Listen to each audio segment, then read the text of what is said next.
Doctor Saravanan, சொல்லுங்க.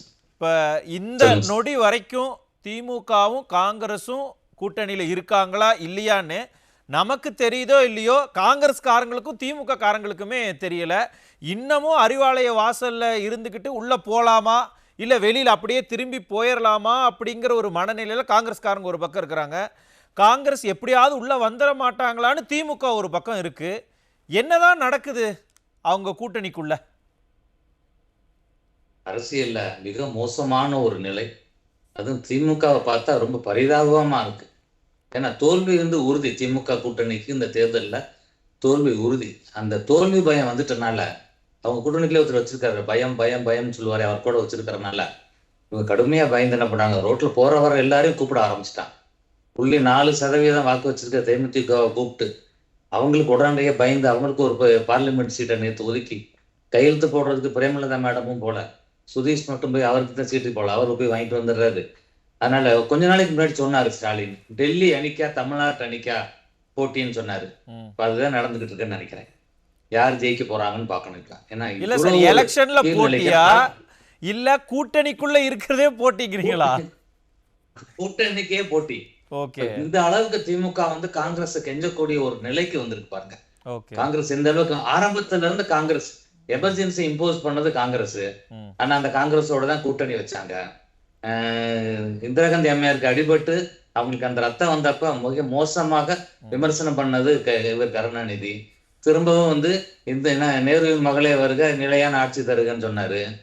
அப்புறம் மேல இது ரெய்டு, கீழே கூட்டணி பேச்சுவார்த்தை. இதுதான் காங்கிரஸ் திமுக ஆட்டி படைக்கிறது. ஆமா, திகார் ஜெயில தூக்கி போடுறாங்க கனிமொழிய. அதுக்கு பிறகு அந்த காங்கிரஸோட கூட்டணி.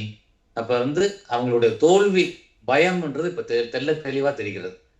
பாருங்களேன், 28 சீட்டு பிளஸ் ஒரு ராஜ்யசபா சொல்லிட்டு இன்னொரு ராஜ்யசபா 2028 கொடுப்போம் அப்படின்ட்டு அவங்க இன்னும் அந்த கூடுதல் டிமாண்ட் பண்றதுனாலதான் இன்னும் டெல்லியில இருந்து செய்தி வரலைன்னு சொல்லி இன்னும் காக்க வச்சிருக்காங்க. திமுகவை நெருக்கி ரேகிங் பண்ற சேஜத்தை நம்ம எல்லாம் பார்க்கிறோம். இது இவ்வளவு ஒரு மோசமான நிலை. நேரம் திமுக என்ன செஞ்சிருக்கணும், ஆளுமையான கட்சியா இருந்திருந்தா காங்கிரஸ் நீங்க கிளம்புங்க கூட்டணியை விட்டு அப்படின்னு சொல்லியிருக்கணுமே.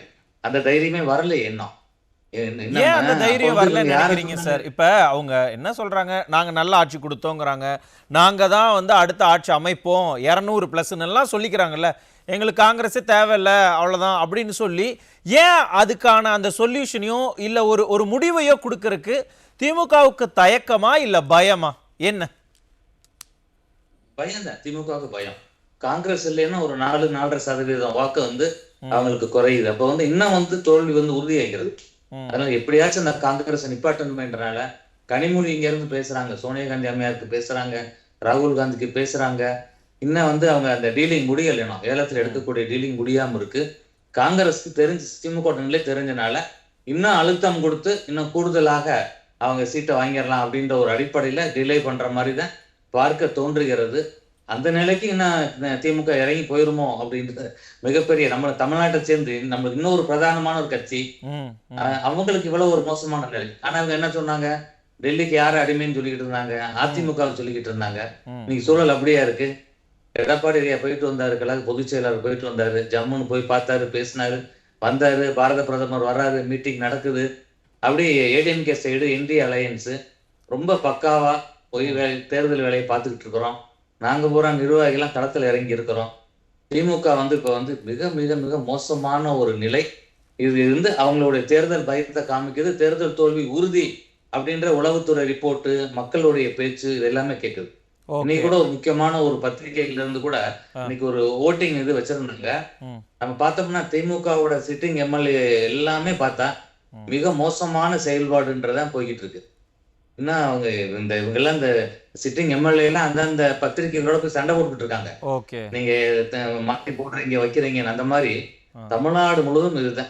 புரியுது சார். என்னதான் இருந்தாலும் அப்ப திமுகவோட ஆங்கிள் இருந்து யோசிக்கிறோம்னு வைங்களேன், அப்ப காங்கிரஸ் நமக்கு முக்கியம், காங்கிரஸ் இல்லைன்னா மிக கடுமையான ஒரு படுதோல்வியை சந்திப்போன்னு அவங்க எப்படியாவது உள்ள கூட்டிட்டு வந்துடலாம் அப்படின்னு தான் அவங்க போராடிக்கிட்டு இருக்காங்க. ஆனா காங்கிரஸ்க்கு எங்களுக்கு இன்னொரு ஆப்ஷன் இருக்கு அப்படிங்கிறதால தான் அவங்க இன்னொரு பக்கம் எங்களுக்கு அதிகமான சீட்டு கொடுங்க, ஏன்னா இப்பதான் அவங்களும் கேட்க முடியும். இந்த மாதிரியான சூழல் இருக்கும்போது அது ஒரு தொகுதி பங்கீடுன்னு தான் வரும். ஆனா அதை தாண்டி காங்கிரஸை லெஃப்ட் ஹேண்ட்ல ட்ரீட் பண்றாங்களா திமுக? ஏன்னா கிரீஷ் சோடங்கிற பார்த்தா ஒரு கோவா கவுன்சிலர்னு சொல்றதும், ப சிதம்பரத்தை வர சொல்லுங்க, கேசி வேணுகோபாலை வர சொல்லுங்கன்னு சொல்றதும் என்ன மாதிரியான மனநிலை? அது மீசியில மண் ஓட்டலைன்னு சொல்ற மாதிரி அது ஒரு ஏமாற்று வேலை. இப்ப அவங்க எல்லாம் சரி வரலத்தை நேரம் கிளம்புங்கன்னு சொல்லியிருக்கலாம்ல காங்கிரஸ. நேற்றே கதவை அடைச்சிருக்கலாம்ல. இன்னும் ஒரு நாள் எக்ஸ்டெண்ட் பண்ணி ஏன் கொடுத்தாங்க? இப்ப வரைக்கும் இன்னும் வரல. இன்னும் அறிவாலயமா காத்துக்கிட்டு இருக்கேன். காங்கிரஸ் வரணுமேன்றக்கா காத்துக்கிட்டு இருக்கு. இன்னும் கொஞ்சம் போனா அந்த ஒரு படத்துல வடிவேல் சொல்லுவார்ல, அழுதுருவேன் அப்படின்னு வரல. அந்த மாதிரி ஆயிரும் நினைக்கிறேன் இப்ப திமுகவோட நிலை பார்க்க அப்படி தெரிகிறது.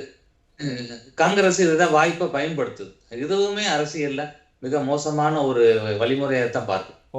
அந்த இருந்தோம் பேசுனதோட ஒரு அக்செப்டன்ஸ் இல்லாம இன்னும் கடைசி வரைக்கும் ஒரு கட்சியை வந்து நிர்பந்தப்படுத்துறதுன்றது அந்த பழைய இது நமக்கு ஞாபகத்துக்கு வருது. அறிவாலயத்துல மேல ரெய்டு, கீழே கூட்டணி பேச்சுவார்த்தை பண்ணி அவங்க கேட்ட சீட்டை வாங்கினாங்கல்ல, அந்த 65 சீட் வாங்கினாங்கல்ல, அந்த இது இப்ப அப்ப இவங்க நினைக்கிற அந்த 35 39 கூட இன்னும் டிமாண்ட் பண்ணுவாங்கன்னு நினைக்கிறேன்.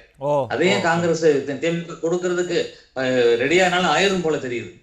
அந்த அளவுக்கு வந்து அதோடைய அந்த நிச்சயம் இது வந்து ஒரு உளவுத்துறை ரிப்போர்ட் இவங்களுக்கு பயங்கர மோசமான தோல்வியை திமுக சந்திக்க போகுதுன்ற ஒரு செய்தி இல்லாம இவ்வளவு திமுக இறங்கி போயிருக்கு. என்னன்னா ஒரு பாக்கி நிறைய வரலாற்று விஷயங்களை எல்லாம் எடுத்து சொல்லியிருந்தாரு. முக்கியமான ஒரு விஷயம் என்னன்னா, ஈவன் தான் அவங்க பேட்சப் ஆனாலும் கூட கீழே ஃபீல்டுல ஜெல் ஆக மாட்டாங்க.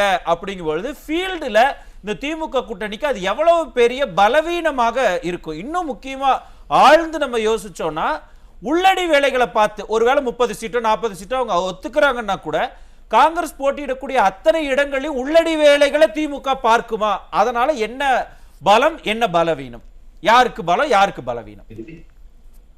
நிச்சயமாக இது வந்து இந்த இவங்க சேராம பிரிஞ்சதே ரொம்ப நல்லது. சேர்ந்தாலும் உறுதியா திமுக பலன் அளிக்காது. ஏன்னா காங்கிரஸோட அந்த 4% வாக்கு கிடைக்காது. இப்ப மதுரையில சில தொகுதிகளை நான் பார்த்திருக்கிறேன். காங்கிரஸை சேர்ந்த நிர்வாகிகளோட பேசுறாங்க, நிச்சயமாக திமுக நாங்க வேலை பார்க்க மாட்டோம் அப்படின்றது அவங்களுடைய ஒரு நிலையா இருக்கிறது. திமுகவும் காங்கிரஸ்க்கு வேலை பார்க்காது. இதுல மாணிக்கம் சார் கூட சவால் விட்டு இருக்கிறாரு.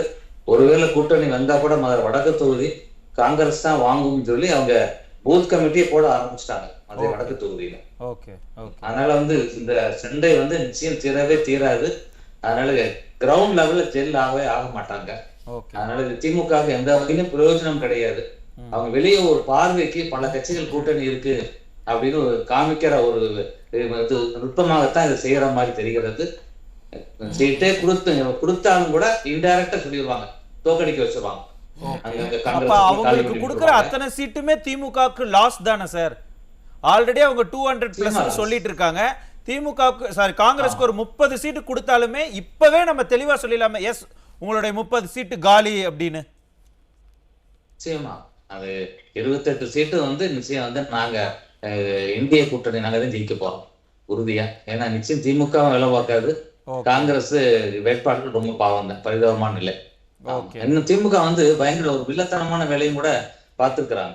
ஒருவேளை தாவேக்கப்பட கூட்டணி போயிடுவாங்களோன்ட்டு எப்பயோ வந்து போட்ட டிசம்பர்ல போட்ட அந்த டைவர்ஸ் கேஸ வந்து வெளி ஊடகத்துக்கு கொண்டு வர்றதுங்கிறது கரெக்டா அவங்களுடைய பர்சனல் விஷயம்னு எல்லாரும் சொல்லிட்டாங்க. வேணாம். நன்றி.